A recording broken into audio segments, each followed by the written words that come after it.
आजच्या काळात प्रत्येक माणूस दुसऱ्यांच्या चुका शोधण्यात खूप हुशार झाला आहे. कोण काय चुकलं, कोण कसं वागलं, कोण काय बोललं यावर आपण तासनतास चर्चा करतो. पण एक प्रश्न स्वतःला कधी विचारतो का? मी स्वतः किती योग्य आहे? जीवनातील अनेक समस्या ह्या इतरांमुळे नसतात, तर आपल्या विचारांमुळे निर्माण होतात. आपण नेहमी अपेक्षा करतो की लोकांनी आपल्याला समजून घ्यावं, आपला आदर करावा, आपल्या मनाप्रमाणे वागावं.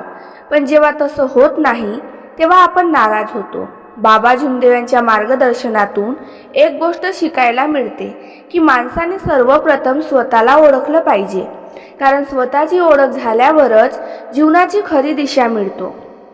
जर एखादा माणूस तुमच्याशी वाईट वागला तर त्याचा विचार करून स्वतःची शांतता का गमवायची? जर कोणी तुमची टीका केली तर त्याच्या शब्दांना इतकं महत्त्व का द्यायचं? लक्षात ठेवा, लोकांचं काम बोलणं आहे. आज ते तुमची टीका करतील, उद्या तुमचं कौतुक करतील, पण तुमचं जीवन त्यांच्या बोलण्यावर चालत नाही.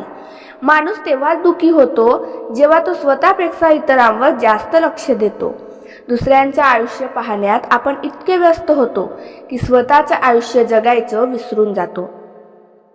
जर तुम्हाला जीवनात शांतता हवी असेल तर दुसऱ्यांच्या चुका मोजणं बंद करा, कारण प्रत्येक माणूस अपूर्ण आहे.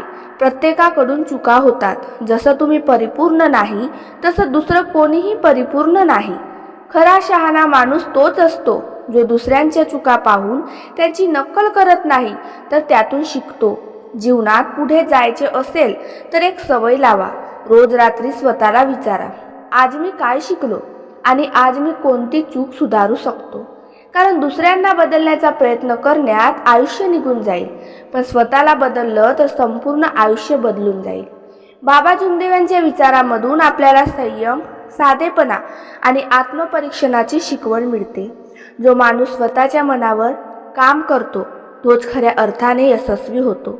दुसऱ्यावर बोट दाखवताना लक्षात ठेवा की एक बोट समोरच्या व्यक्तीकडे असतं, पण उरलेली 3 बोटं स्वतःकडे असतात. हा जीवनाचा खूप मोठा संदेश आहे.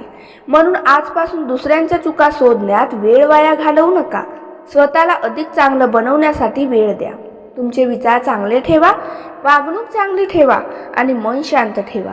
कारण जो माणूस स्वतःला सुधारतो त्याला जग जिंकण्याची गरज पडत नाही. जग आपोआप त्याचा आदर करायला लागतो.